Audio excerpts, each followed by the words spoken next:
Commission européenne a confirmé le délai de 2 ans accordé à la France pour revenir dans les clous des 3% de déficit public. Elle a d'ailleurs fixé un calendrier précis. 3,6% du PIB en 2014 et 2,8% en 2015, après 3,9% cette année, selon les prévisions du gouvernement. Un objectif qui est le moteur de la politique économique de la France. Réduire le déficit et l'endettement public.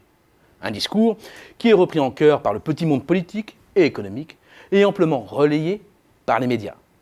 Mais un discours qui oublie, ou plutôt qui masque, un autre déficit abyssal, catastrophique et beaucoup plus stratégique, celui du commerce extérieur. Voilà maintenant 8 ans que la France est tombée dans le rouge, et dans le rouge foncé même.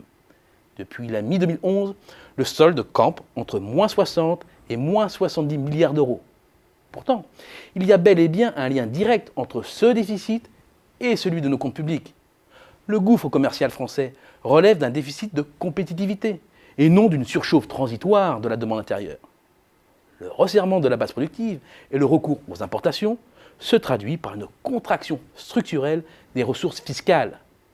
La majorité des économistes parlent volontiers de déficit jumeau ou de double déficit pour désigner une telle situation. Pourtant, ce n'est pas la bonne filiation. Lorsqu'il y a un problème d'offre, c'est du déséquilibre extérieur que naît le déficit public. Ce dernier est en quelque sorte le descendant, et non le frère, du déficit commercial. Alors certes, en toute rigueur, il faut dépasser les seuls échanges de biens et privilégier la notion plus vaste de la balance courante qui intègre aussi les échanges de services, de revenus et de transferts courants avec l'extérieur.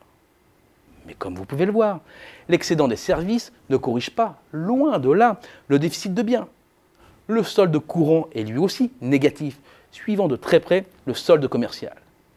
Ce qui veut dire que pour s'attaquer sérieusement à la réduction de la dette et des déficits publics, la priorité des priorités, c'est de rééquilibrer notre balance commerciale. Les choix politiques en Europe, c'est de faire un ajustement par le bas. On lance de grands plans de rigueur. La demande intérieure est alors sacrifiée. Cela fait chuter les importations et permet de réduire le déficit extérieur.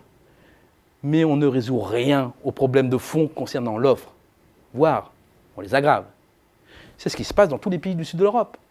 Pas seulement en Grèce, qui vit sa 6e année de récession, mais aussi en Espagne et même en Italie, où la production industrielle est en chute libre.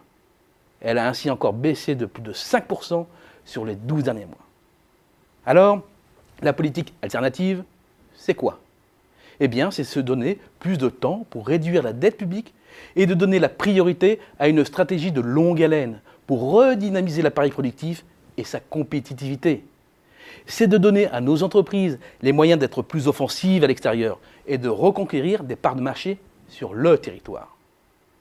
À observer la situation européenne, nous avons désormais, sous nos yeux, la preuve empirique qu'à défaut d'une vraie stratégie de l'offre, le cercle vicieux de l'austérité aveugle ne résout strictement rien.